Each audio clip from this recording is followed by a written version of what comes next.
नमस्कार, news India आप देख रहे हैं। मैं आपके साथ सागर मिश्रा। स्वागत है आप सभी का हमारी खास पेशकश में, जिसका नाम है किसका गढ़ होगा छत्तीसगढ़। विधानसभा चुनाव के बीच बयानबाजी का दौर लगातार जारी है।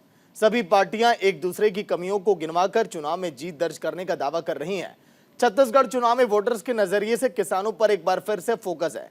कांग्रेस और बीजेपी दोनों ही पार्टियां किसानों की चिंता कर रही हैं। सीएम भूपेश बघेल ने एक बार फिर से घोषणा करते हुए कहा कि राज्य में दोबारा कांग्रेस की सरकार बनी तो फिर से कांग्रेस किसानों के कर्ज को माफ करेगी। वहीं बघेल के इन बयान पर बीजेपी ने काउंटर किया और कहा कि पहले भी इस तरह के वादे कांग्रेस कर चुकी है जो अभी तक पूरे नहीं हुए हैं, और अब फिर से बघेल ने उसी वादे को दोहराया। छत्तीसगढ़ के दौरे पर पहुंचे असम के सीएम हेमंत बिस्वा शर्मा ने बघेल सरकार से 5 सालों में किए गए कामों का हिसाब भी मांगा। हेमंत बिस्वा ने कहा कि कांग्रेस ने इस 5 सालों में किसानों के भले ही कुछ ना किया हो, लेकिन किसानों के लिए बड़ी बड़ी बातें कर रही है। और क्या कुछ कहा उन्होंने वो भी हम आपको सुनाएंगे और फिर करेंगे चर्चा की शुरुआत। तो आज ये मंच के माध्यम से मैं घोषणा कर रहा था कि जैसे पिछले समय किसान बन के ऋण माफी कर रहे हैं, हमारे फिर से सरकार बना, किसान बन के ऋण माफी हुई।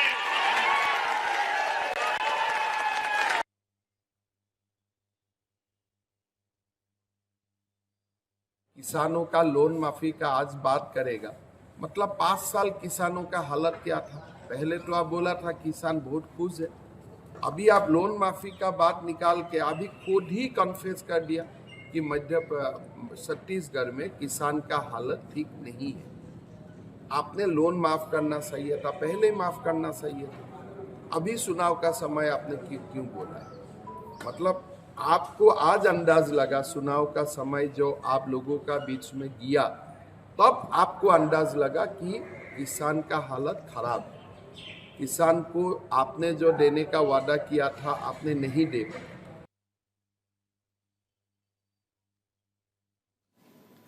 तो चलिए चर्चा की शुरुआत करते हैं। अमित श्रीवास्तव कांग्रेस के प्रवक्ता, रविंद्र सिंह प्रवक्ता बीजेपी के, अनिल पुसतकर स्टेट हेड मध्य प्रदेश छत्तीसगढ़ के हैं। अनिल जी, ये वादे हमने सन 2018 में भी खूब देखे थे और जनता ने भरोसा भी किया था, किसानों का विश्वास जीता था कांग्रेस ने। क्या जो वादे किए गए थे 2018 में पूरे किए गए हैं क्या, कि एक बार फिर किसान भरोसा करे कांग्रेस पर? अनिल जी।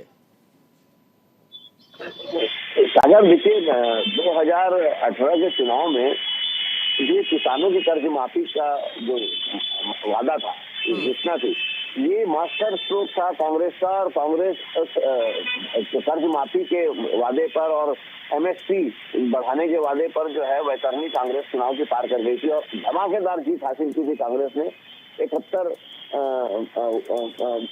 सीटों पर उन्होंने कब्जा किया था और भाजपा की जो दुर्गति हुई थी वो असहनीय थी। मतलब उससे कोई अकल्पनीय थी। लोगों ने सोचा नहीं था कि भाजपा इतना नीचे आ जाएगी, लेकिन बहुत जबरदस्त वो मुद्दा रहा और क्लिक किया। उसके बाद भूपेश बघेल सरकार से आते ही भूपेश बघेल ने और जो है उनके आला कमान के निर्देश पर घोषणाएं शुरू की। किसानों की कर्ज माफी भी हुई, बोनस की बात हुई, लेकिन उस पर बोनस के मामले में जो है वो टुकड़ों पे बंटने की बात आरोप होता है, लगता है। और बीजेपी जो है अब ये सवाल उठा रही है कि अगर कर्ज माफी हुई है किसानों की और किसानों को एमएसपी अन्य प्रदेशों की तुलना में बहुत ज्यादा दिया गया है, फिर आर्थिक जो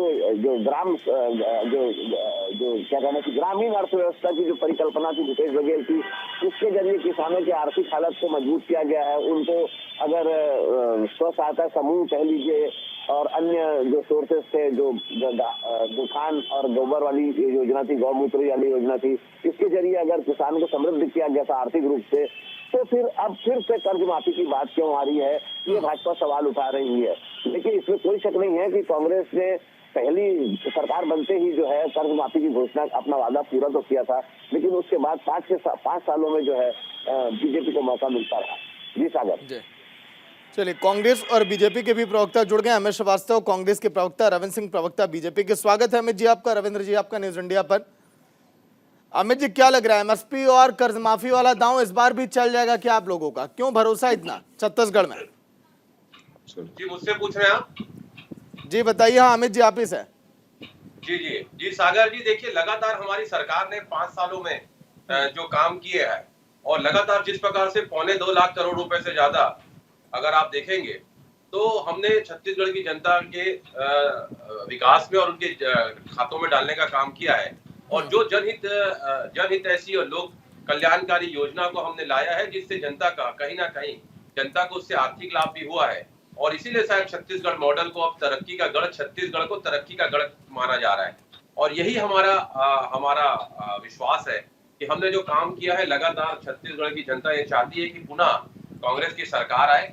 और इस बार हमारा नारा भी है कि पिछले बार जनता के प्यार और आशीर्वाद से 68 से सागर जी 71 हम हुए थे, और इस बार हमारा नारा है अब की बार 75 पार। और हमारा कार्यकर्ता लगातार, क्योंकि हमारे सरकार ने जो विकास कार्य किए हैं वो जनता तक उसको पहुंचाया भी है।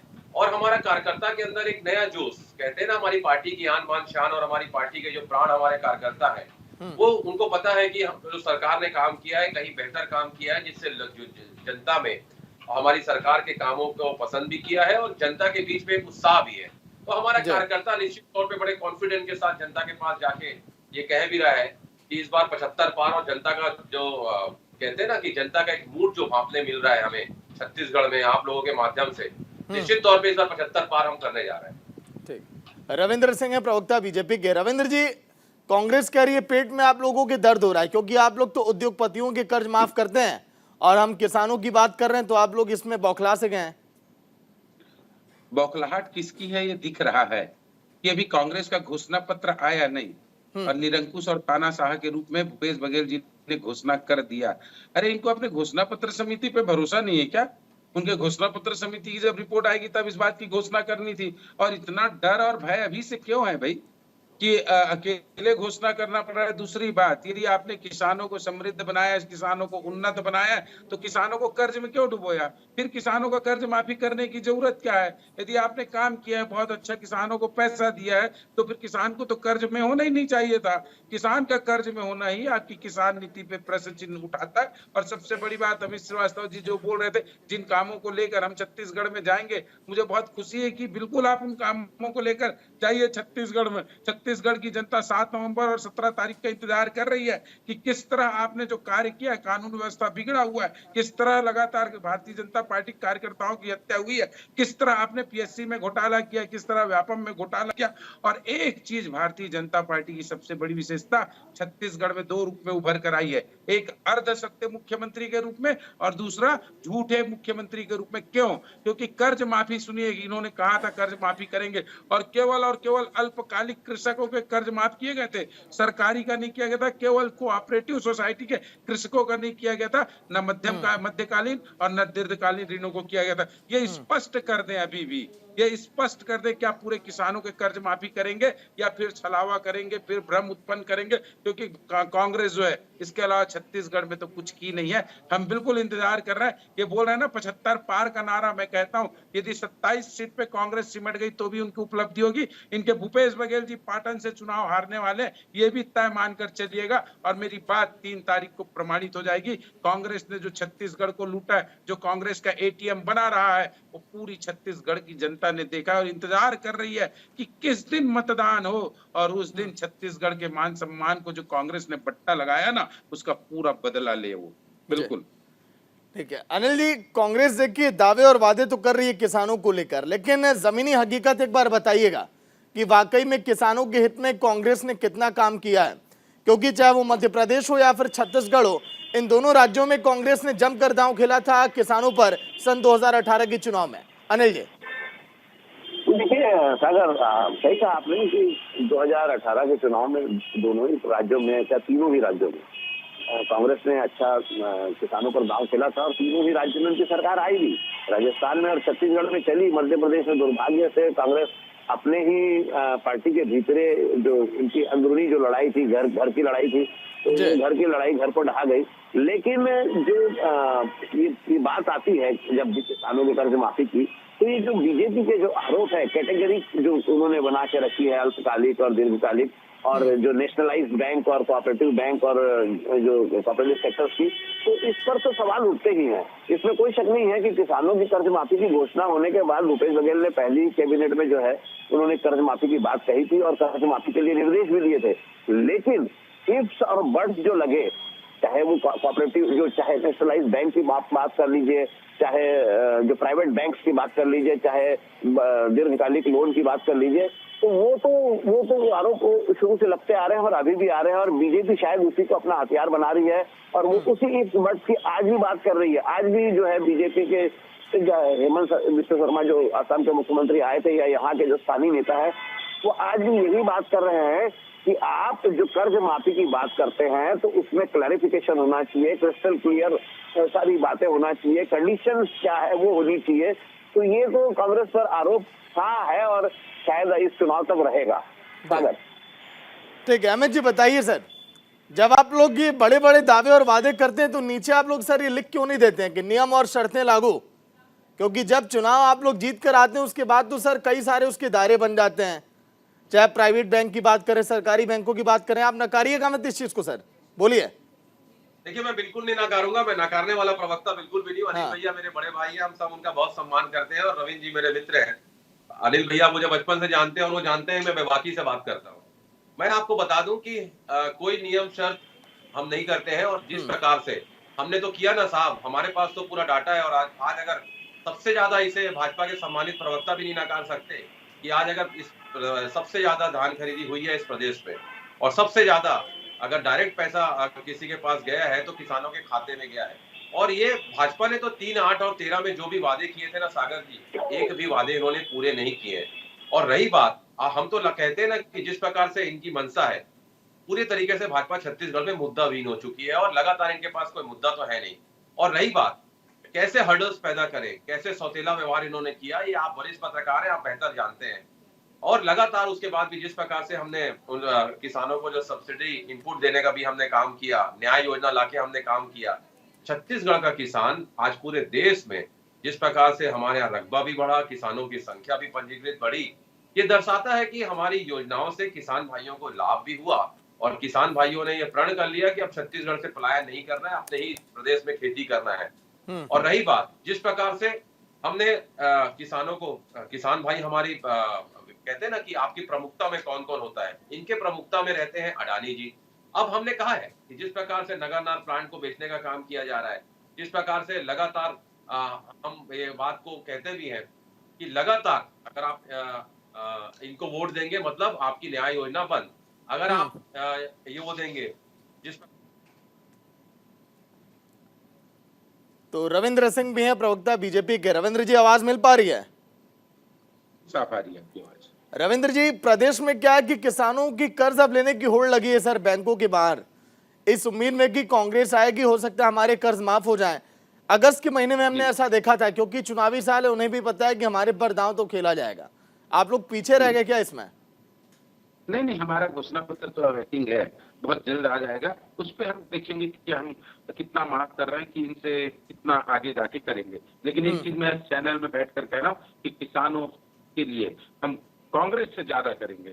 2-4 दिन का इंतजार कर लिए। इनके पास 2-4 चीजों का मैं जवाब देना चाह रहा था।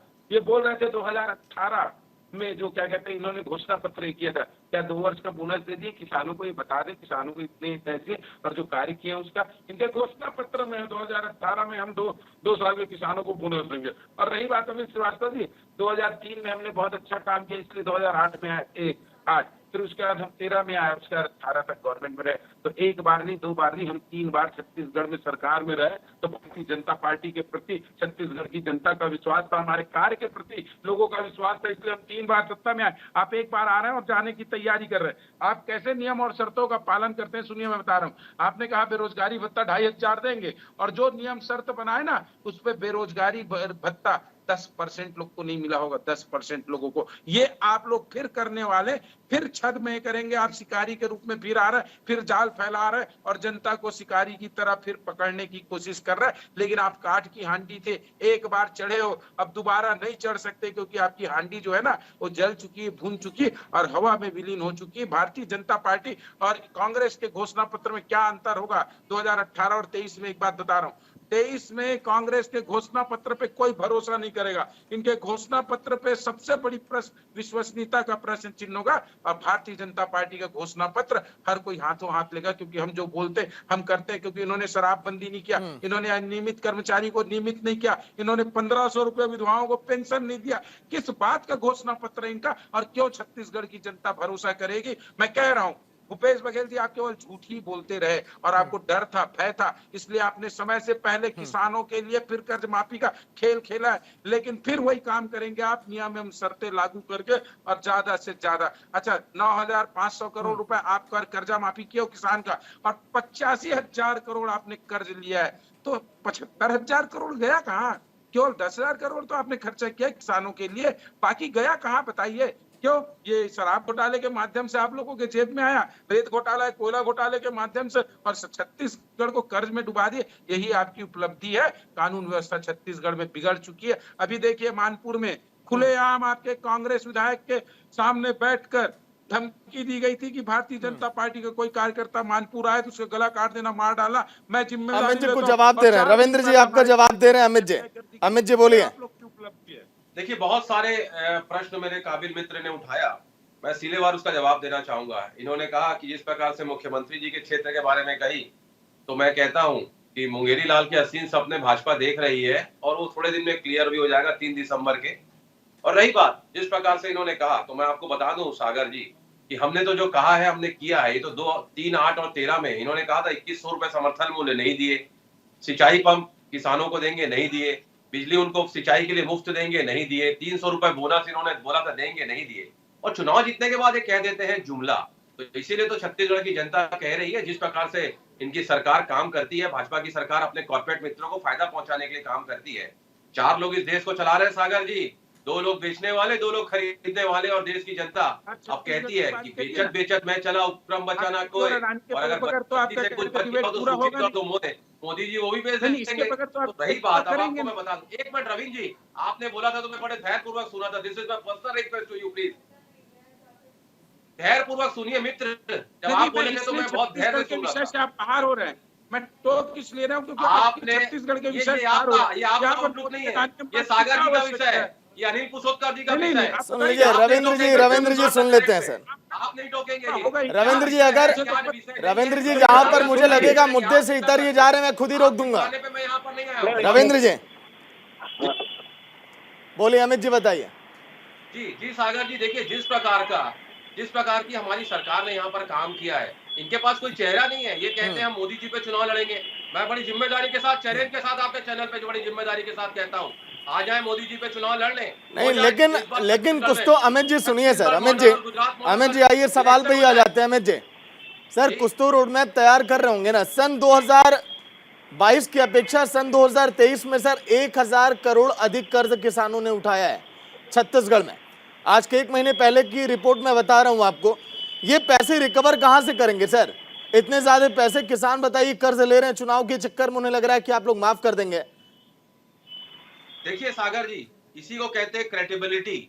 हमने 4.5 सालों में जो किसानों के साथ न्याय किया है, जो हमने इनके हर्डल्स पैदा करने के बाद भी जो यहाँ पर हमने किसानों को डायरेक्ट बेनिफिट के माध्यम से जो पैसे दिए हैं, किसानों को विश्वास है कांग्रेस आ रही है। और लगातार मैं आपको बता दूं, अगर किसान भाइयों के लिए कर्ज लेना पड़ेगा, हम 1 बार नहीं 100 बार लेंगे। इनके जैसे नहीं अपने कॉर्पोरेट मित्रों को फायदा पहुंचाने की और कमीशन बांटने के लिए। जो कट करप्शन और कमीशन पे जो सरकार चलती थी, जब रमन सिंह जी सीएम थे तो वो कहते थे सागर जी 1 साल कमीशन खोरी मत करिए, 30 साल हमारी सरकार रहेगी। और हम तो किसान भाइयों के लिए अगर लेना पड़ेगा 1 बार नहीं 100 बार नहीं 1000 बार हम कर्ज लेंगे, लेकिन हम जो वादा किए हम उसे पूरा करेंगे।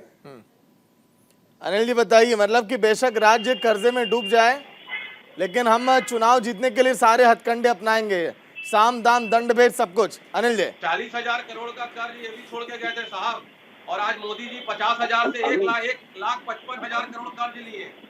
हमें देखिए सागर, ये इस मामले पर जो है सुप्रीम कोर्ट में PIL भी लगी, रेवड़ियों के नाम पर रेवड़ी भी कहा गया, लेकिन इंस्ट्रूमेंट भर बस रह गया है घोषणा पत्र हर पार्टी का चुनाव जीतने के लिए। इन प्रकार कैसे भी चुनाव जीतना है, ये जो है ये बड़ी विडंबना है समझ लीजिए लोकतंत्र की। इस पर कोई नियम नहीं बने हैं कि आप जो घोषणा कर रहे हैं, आप जो पैसा देंगे वो कहाँ से आएगा, क्या आएगा, ये सारी बातें बहस का मुद्दा बस रहती है। उस पर सिर्फ बहस होती है। इस पर ना कोई इलेक्शन कमीशन कोई काम कर पा रहा है, ना कोर्ट पर पड़ी हुई PIL पर कुछ सुनवाई हुई है। लेकिन हो यही रहा है, हर पार्टी, एक अकेली कांग्रेस नहीं है, बीजेपी भी वही कर रही है। हर पार्टी हर पार्टी की अपनी अपनी डफली है, अपना अपना राग है, और इसी घोषणा पत्र के जाल में जो है वोटर आता है, और फिर जो है चुनाव के बाद जो है जो ये घोषणा पत्र है, ये फिर इसका जो है एक्सपायरी डेट आ जाता है, फिर वो अगले चुनाव तक चल जाता है। और हर बार यही होता है, हर बार चुनाव आते हैं, घोषणा पत्र जारी होता है, और किसान और वोटर जो है फोकस में रहता है। उसके बाद सारी स्थिति वैसी की वैसी हो जाती है। जी सागर। चलिए बताइए रविंद्र जी, मोदी सरकार पर आरोप लगा रहे हैं इस समय कांग्रेस के लोग, जब मैं कह रहा हूं कि राज्य बताइए कर्जे में चला जाएगा, तो देश को भी तो इसी तरह से कहा जा रहा है कि आप लोग विकास के रास्ते पर ले जा रहे हैं, इसी तरह से वादे कर रहे हैं, घोषणाएं कर रहे हैं, तो कांग्रेस भला क्यों पीछे रहे? वो भी अपना करने में लगी है। देखिए, एक चीज तो तय है, कांग्रेस जो है चावारकी दर्शन का ना पालन करती है। ऋण लो और आराम से घी पीते रहो। मोदी जी का मैं कह रहा हूँ 8 किलोमीटर प्रतिदिन वो बनता था नेशनल हाईवे, आज 32 किलोमीटर बन रहा है। रेलवे लाइन जितना हमने अभी बनाया ना आजादी के बाद, उतना कभी नहीं बनाया। मोदी जी की सफलता है, और उनके तमाम उपलब्धियों को अभी गिनाने का मेरे पास समय नहीं है। अमित श्रीवास्तव जी की 2-3 बातों का मैं जवाब दे देता हूँ। एक, इन्होंने कहा कि भारतीय जनता पार्टी के पास चेहरा नहीं है। इनके चेहरे कौन है? क्या भूपेश बघेल जी हैं? अब तो ये कहने लगे हम सार्वजनिक रूप से चुनाव लड़ेंगे, भूपेश बघेल जी मुख्यमंत्री का चेहरा नहीं होगा। अभी 4 महीना पहले चिक के बोलते थे भूपेश बघेल छत्तीसगढ़ में मुख्यमंत्री के चेहरे होंगे। अब क्यों आ गए सामूहिक नेतृत्व में? डर लगने लगा इनको। इनके प्रश्नों का जवाब है ना। दूसरी बात, ये बोल रहे थे कि कारपोरेट हमारे मित्र हैं, इसके बगैर इनका डिबेट पूरा नहीं होता। मोदी, अंबानी, अडानी, इनके बगैर। मैं कह रहा हूँ इनके कारपोरेट मित्र का उदाहरण बताऊं। जब भोपाल में गैस कांड हुआ था ना, तो वारेन एंडरसन को अर्जुन सिंह अपनी जीप से भगा के ले गए थे। ठीक है, फिलहाल कुछ बड़ी तस्वीरें आ रही हैं सर। शुक्रिया अमित जी आपका, रविंद्र जी आपका, अनिल जी आपका चर्चा में शामिल होने के लिए। तो PM नरेंद्र मोदी फिलहाल इस समय संबोधित कर रहे हैं, सुनिए आप।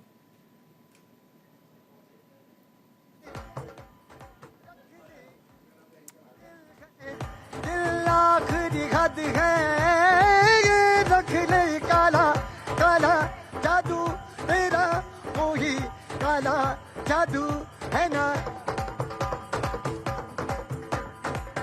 काला काला काजल तेरा, वही काला जादू है ना। आजा आजा आजा आजा आजा आजा आजा आजा गोवा में आजा आजा, गोवा में आजा आजा, गोवा में आजा आजा, गोवा में आजा आजा, भारत में आजा आजा, गोवा में आजा, गोवा में आजा, गोवा में आजा आजा, भारत में आजा आजा, आजा रे आजा, भारत में आजा, आजा रे आजा, भारत में आजा, आजा रे आजा, भारत में आजा, भारत में आजा, खेलों में आजा, खेलों में आजा, भारत में आजा, खेलों में। चलिए इसी के साथ इस बुलेटिन में इतना ही। देखते रहिए न्यूज़ इंडिया। नमस्कार।